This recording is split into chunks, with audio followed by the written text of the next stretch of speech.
Hello friends, कैसे हैं आप लोग। तो वीडियो शुरू करने से पहले आप सभी को एक रिक्वेस्ट और इम्पॉर्टेंट बातें कहने जा रहा हूं, उसको ध्यान से आप लोग ज़रूर सुनेंगे। इस वीडियो में आप लोग को इंग्लिश पेपर का मैराथन क्लास दिया जा रहा है, तो इस वीडियो को आप लोग देख सकते हैं।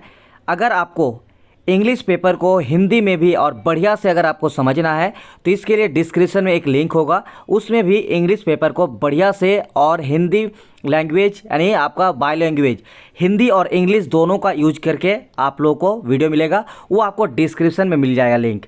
लेकिन अगर आप इंग्लिश मीडियम में इंग्लिश पेपर को पढ़ना चाहेंगे तो इस वीडियो को आप लोगों को देखना है।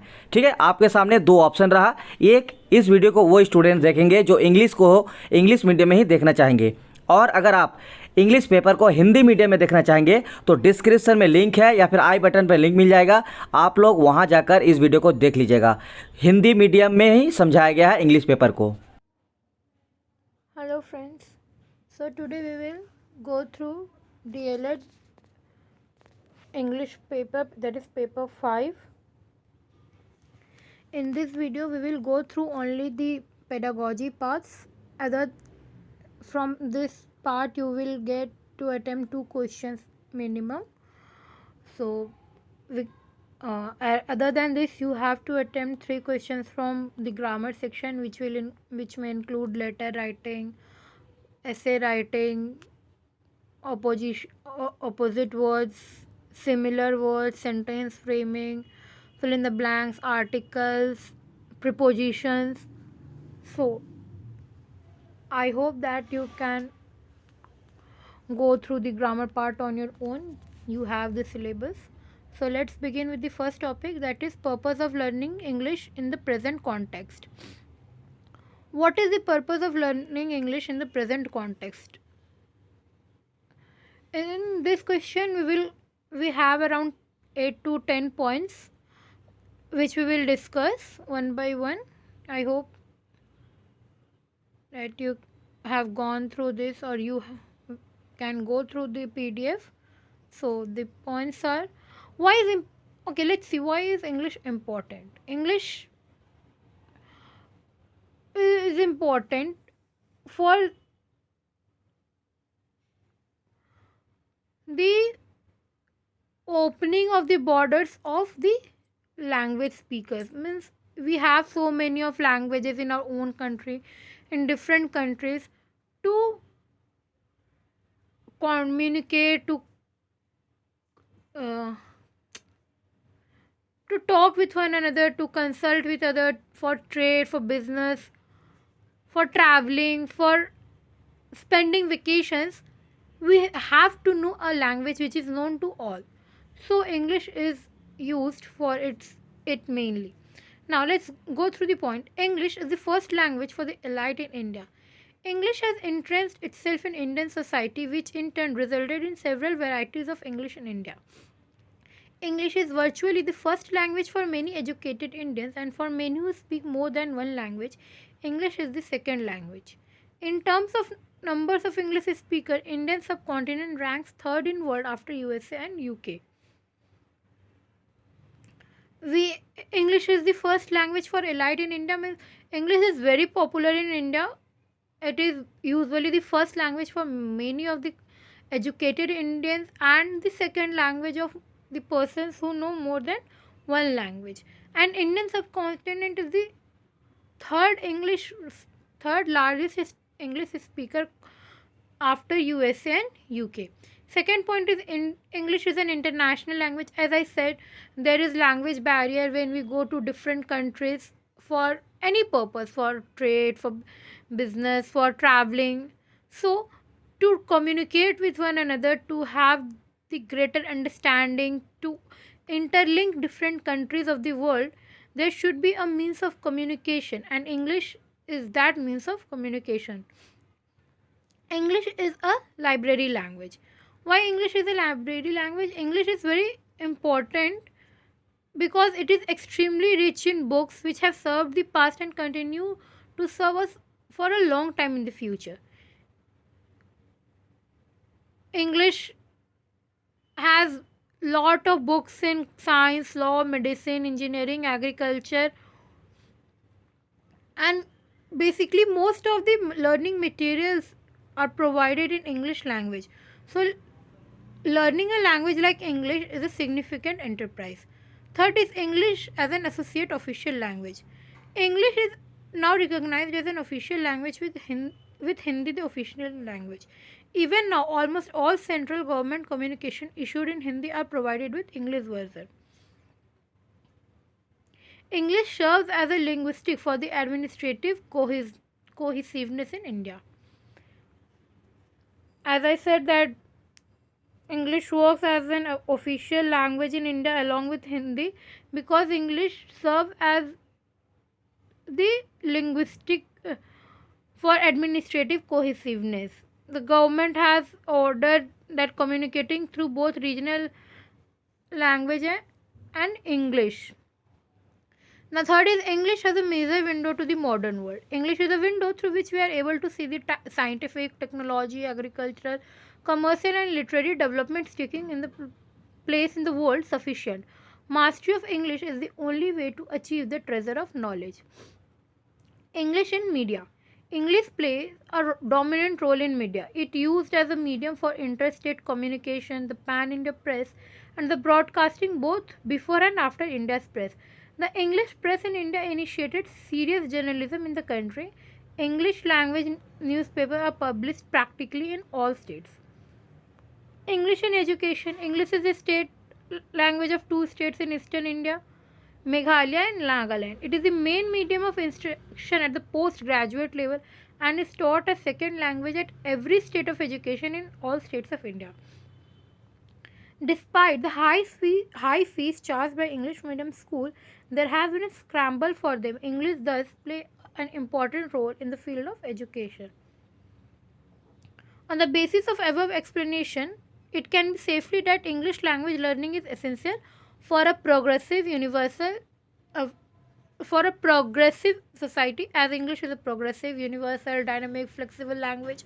The study of language and its inclusion in the school curriculum is of paramount importance. Now let's see what are aims of teaching English. We have divided aims of teaching English in three parts: aims of teaching English at primary level, aims of teaching English at secondary level, and aims of teaching English at higher level.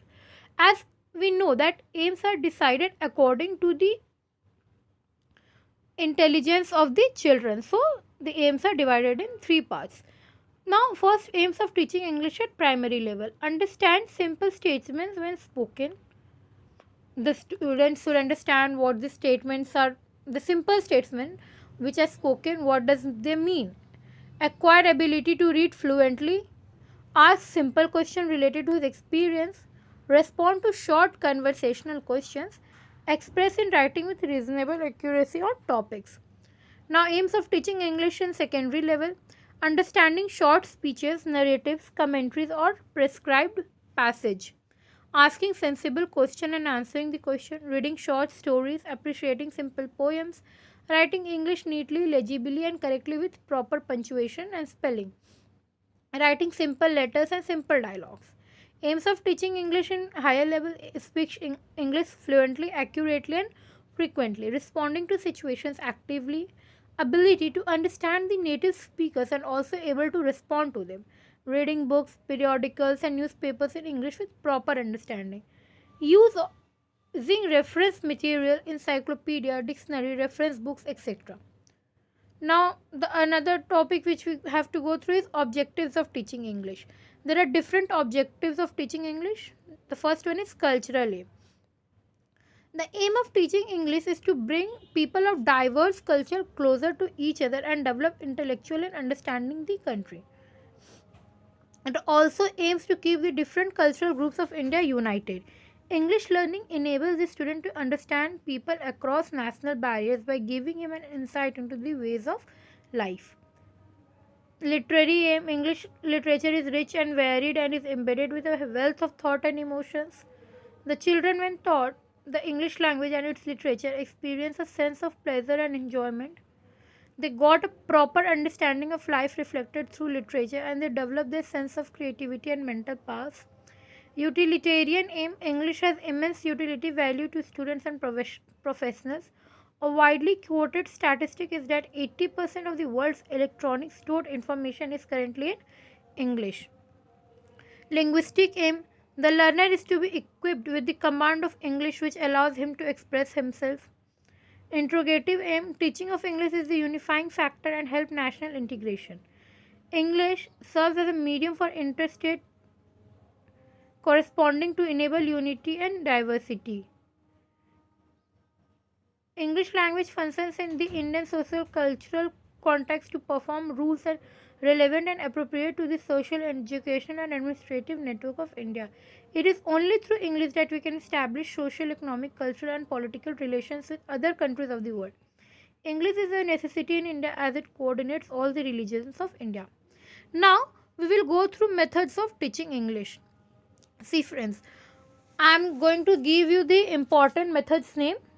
What you have to do when any method comes in exam is that first you have to give a brief introduction of the method. If you have any related history or something like that, you can give that. You can have some small introduction which are given in the notes. After that you can have the principles of the method or the aims of the method, even characteristics of the methods. It is completely depends on what type of information or knowledge you have, but at least you should have along with introduction something like principle, aim or characteristics of the method. After that you have to include procedure of method, and the most important thing is merits and demerits of method. So teaching methods of English is divided into two parts: old methods and new methods. We will go through the methods. I will give you a brief introduction type of what that method means, and I will read out the merits and demerits. You should go through the PDF to read it once, twice, thrice till you understand the points, so that you can write in examinations.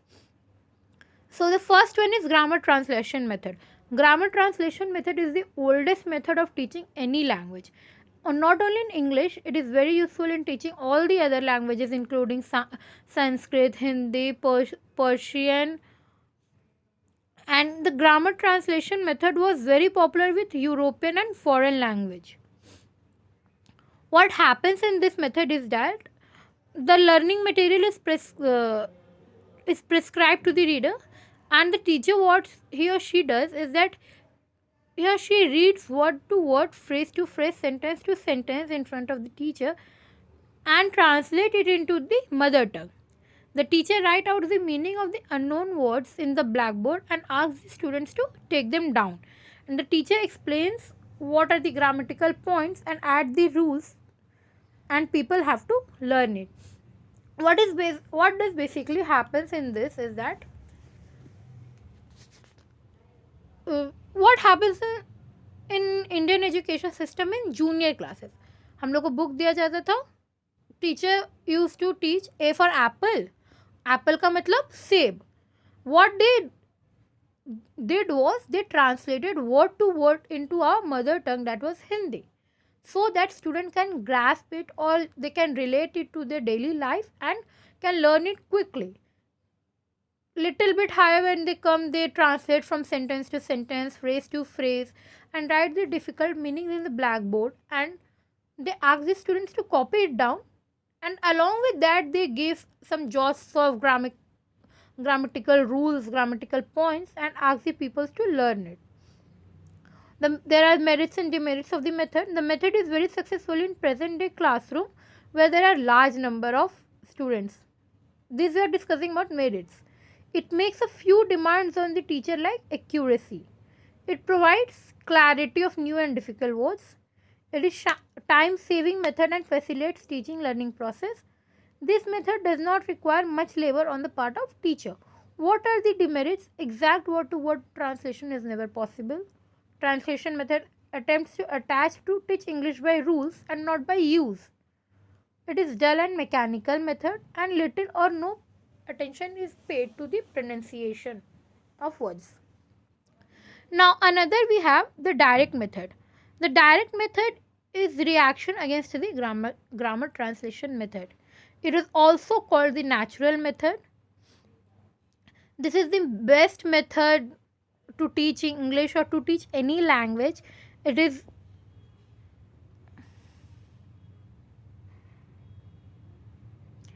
what does in this method happens, it is called as the natural method because children are to learn English in the same natural way in which they learn their mother tongue.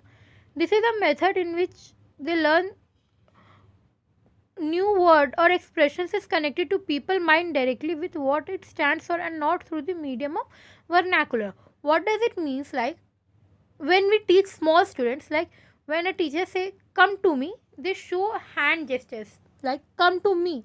They never say come to me beta idhar aao. They say come to me and show hand gestures.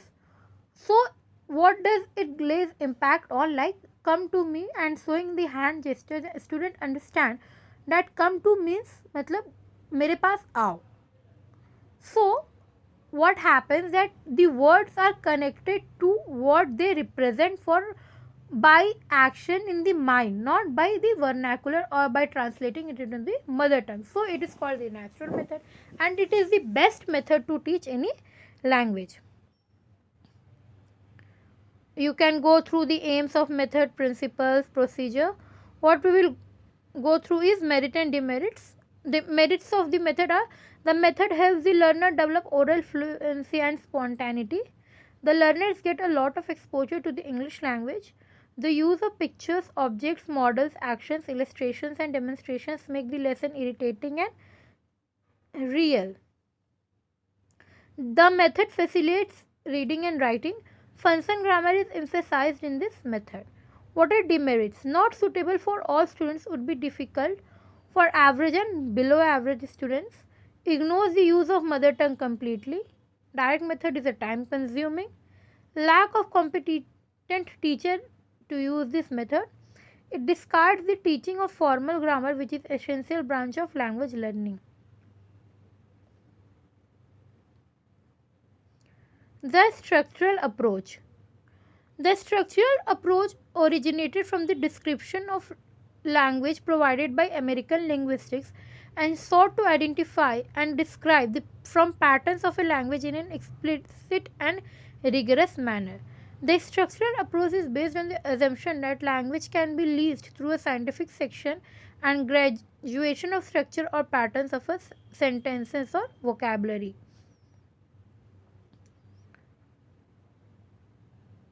What are the aims of this method? To lay the foundation of English, to enable the children to attain over an essential vocabulary, to correlate the teaching of grammar and composition, to teach four fundamental skills: listening, speaking, reading and writing. You must go through the principles of this method. Now let's go through the merits and demerits. What are the merits of structural approach? Controlled practice of structure leads to spontaneous productive use and facilitates accuracy. Speech is emphasized. Habit formation is given more importance. Language is taught in meaningful situation. Readers are written according to the approach. Demerits. It overemphasizes an oral work and neglect reading and writing. It is not suitable for higher classes as it lacks creativity. Lack of competent teacher to use this method. And it is not helpful in teaching poetry and other forms of literature. It requires so much of time. The next method which we have is eclectic method. The eclectic method is based on the fact that no particular method is applicable to all kinds of situations and thus teacher has to pick up a method out of range of methods which is most appropriate for particular situation. The teacher must be eclectic in choosing the method. What is it basically? That it is not possible that we teach everything according to a fixed method. So in this it is that teacher must be eclectic, that which method should he use or she use according to the situation, according to the purpose. What are the merits? Obviously the teacher has more flexibility. No aspect of language skill is ignored. Classroom atmosphere is dynamic. It also encourages students' pride in their heritage, language, communication, preferences and self-identity. Demerits have it has difficulty in combining guidelines. It can generate confusion, complicates the evaluation of interventions. See, I am again repeating, please go through grammar translation method and direct method again and again. These two methods are the most asked question in examination. Either they ask what is grammar come translation method, or they ask what is direct method. Sometimes they ask that describe the best method used for teaching any language. Then you must go with direct method. I'm repeating again and again, please go through direct method and grammar come translation method again and again. These the other methods are not that much important like that of those two methods. The fifth one is the communicative method. The broad term communicative approach refers to the development of the language learning from form based to a meaning based approach and the shift from teacher centered to learner centered classes. This approach has its goal for just not communication but communicative competence, which is the ability not only to form grammatically correct sentences but also to know when and where to use them. So, communicative method is basically the shift from teacher centered to learner centered class. What are the merits? The people get more language practice, the people acquire fluency, accuracy, and appropriateness of language usage. Learning becomes a self generating exercise. This approach is situational, meaningful, and motivating others and is self rewarding. Demerits: the use of authentic language may make it difficult for a teacher who is not proficient in English. It leaves a gap between what is taught and what is learned. Less attention is paid to the explicit presentation and discussion of grammatical rules. The situational approach: language is always used in reference to a particular context or situation, and hence the full meaning of language unit is known only when the situation is known. Go through the characteristics. Merits: it makes learning of language easy, effective, and logical. The language is made real, lively, and interesting. If the language is taught through situation, they will be learned more effortlessly. Provides a lot of drill and pattern practice. Demerits: this approach suits only at lower classes. Due to drilling, the class becomes dull and monotonous. This approach needs competent teachers. Now let's go through new methods. First one is Dr. West's new method. It was devised by Dr. Michael West, who was the principal of a training college and director of education in Dhaka. It was a revolt against direct method. It gives priority to regarding with selected vocabulary. It favors judicious use of mother tongue. It lays emphasis on developing reading ability and that too on silent reading. It is very important to remember that Dr. West's new method laid emphasis on silent reading. Merits: it helps in developing the habit of independence. It enhances vocabulary as new words are frequently repeated. It develops taste for other books. Judicious use of mother tongue makes the difficult task easy. It develops comprehension and self-activity. Demerits: it lays no emphasis on theoretical grammar. It ignores the other three skills: listening, speaking, and writing. It is not psychological because it starts with reading. The other methods are substitution table method. Then we have bilingual method. You may go through this method, but the most important methods are grammar cum translation method, direct method, and you must also remember Dr. West's new method. Now let's go through language. What is language? Language is one of the most important and characteristic form of human behavior. What are the principles of language teaching or psychology of language learning? Principle of motivation. Principle of motivation is the core of a language. It plays an important role in the development of language. Then another is principle of habit formation. Third is principle of limitation. It's principle of imitation. Please correct it. Sorry for the inconvenience. Fourth is principle of exposure to the language. Fifth is principle of oral approach. Sixth is principle of practice and drill. Seventh is principle of situational approach. Eighth, principle of correlational with life. Ninth principle of group work. Now we will go through maxims of language teachings. Maxims of teaching are of universal significance. They help the teacher to teach systematically. What are the maxims in language teaching is? We will go from known to unknown. It is based on the fact that a learner knows something and we consider that old knowledge lays the foundation of new knowledge. Example, pronoun can be taught only when the learner has a knowledge of noun. Then we go from simple to complex. Example, if learners are to be taught about complex sentences, then they should be first aware of simple sentences. Particular to general. Example, a few examples of past continuous tense should be first and then it should be generalized that this tense is used to denote the actions that they were going in the past. How we learn sentences? First we go through some examples of a sentence like Ram is going, Sita is eating, Gita is dancing, and then we say that it is present continuous tense. We never first write what is present continuous tense, then we give the form and then we show the sentence. We always go from sentence to the structure and then to the name. And then it is definite to indefinite. Example, if definite rules of grammar are taught, then the learners will have good knowledge. Actual to representative. Example, teaching noun, concrete or actual objects can be shown such as fan, chair, apple, potato, and later on they should be represented in the forms of pictures of models. Empirical to rational. It can be discussed that how the subject or object of direct speech into indirect speech. Psychological to logical. Vocabulary and basic structure of language should be taught first depending on the needs and requirements of the learners, and then they should be arranged in a logical way. Whole to part.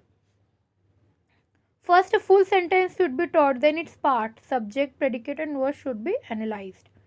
Now we will go through acquisition and learning. What is the difference between acquisition and learning? Acquisition is when language is learned naturally without any systematic practice, then it is called acquisition. For example, how a child learns his mother tongue. We never teach a child to speak in his mother tongue. He gradually acquire it. He will hear it from his mother, from his family, from the society, and then acquires the language. That is acquisition. And learning is when a language is learned in a systematic way. It is called learning. For example, if my mother tongue is Hindi, I have acquired the language. No one has made me sit and learn the language that say beta papa, say beta. It is very basic thing to understand. That is called acquisition. And learning, since English is my second language, I have learned English in my school. That we have learned through grammar cum translation method कि देखो ये पंखा है, इसे हम fan बोलते हैं. That is learning. We go through the rules, we go through grammar, and then we are able to form sentences and speak. We have never been taught to speak in Hindi like कि पहले नाम बोला जाता है, फिर क्रिया बोला जाता है, फिर कर्ता कर्म, whatever it is. But in English we are being taught that subject plus verb plus object forms a sentence. So that is called learning through a systematic way. Now, what are the problems in tackling English or in teaching English? The problems in teaching English are as follows: lack of qualified and efficient teachers, defective methods of teaching, variation in English syllabus, lack of teaching materials, overcrowded class, English alphabet system,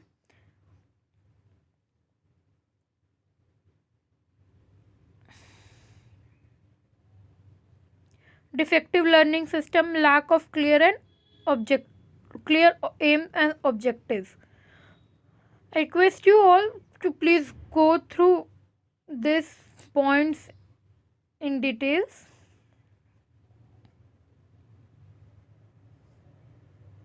See, Kothari Commission is the 3-language formula because Kothari Commission is the way the commission which gave recommendation to solve the problems of English teaching in India. They recommended that regional language should be taught at the lower primary level from class 1 to 4. At upper primary level, that is from class 5 to 8, mother tongue or Hindi or English should be taught compulsorily, and the third language should be taught as an optional subject from class 8 to 10. The student should be taught three languages, that is in Hindi speaking areas Hindi, English, and a modern Indian language should be taught. In non-Hindi speaking as regional language, Hindi and English should be studied by the students. Now we have types of teaching aids. I hope you guys already know about it. Visual aids, audio visual aids, language laboratory. Visual aids, we have blackboard, flannel boards, charts, maps, models, film strips, slide projectors. Audio aids, audio cassette player, radio. Audio visual, we have VCP, VCD, television, film projectors. Language laboratory, it is a place where learners listen on headphones. This helps in good speech habit. Learners can record their own voice and listen. Now we will go through language skills. So there are 4 language skills: reading, that is reading, speaking, learning and writing. LSRW, learning, speaking, reading and writing. Reading skill is a receptive skill in written form. We have introduction in the PDF, then we have objectives of teaching reading. Reading helps the learner to absorb vocabulary, grammar and sentence structures, pronounce words correctly, understand meaning of words, obtain information. Components of reading are recognition of the graphic marks, correlation of these graphic marks with the formal linguistic elements. Recognition of the graphic marks means looking at the printed symbols.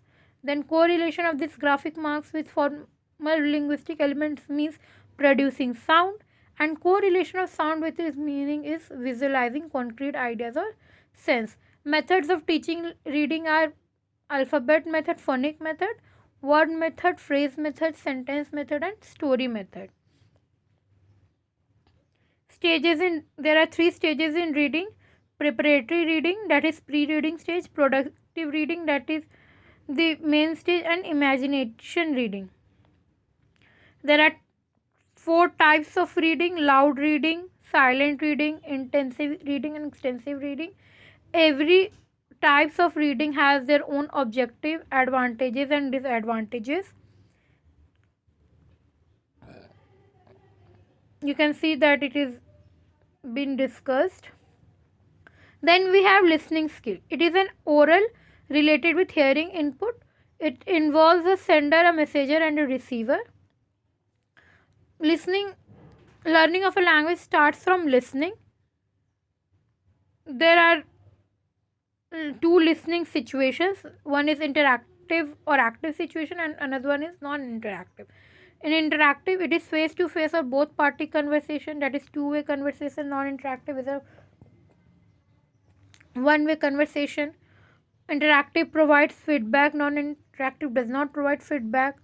Interactive helps in understanding both parts by listening and responding.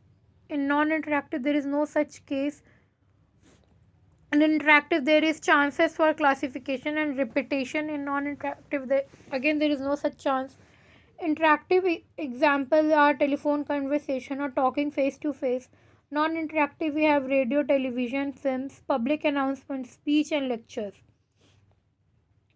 Then again there are 3 types of listening strategies: top to down strategy, bottom up strategy and metacognitive strategy.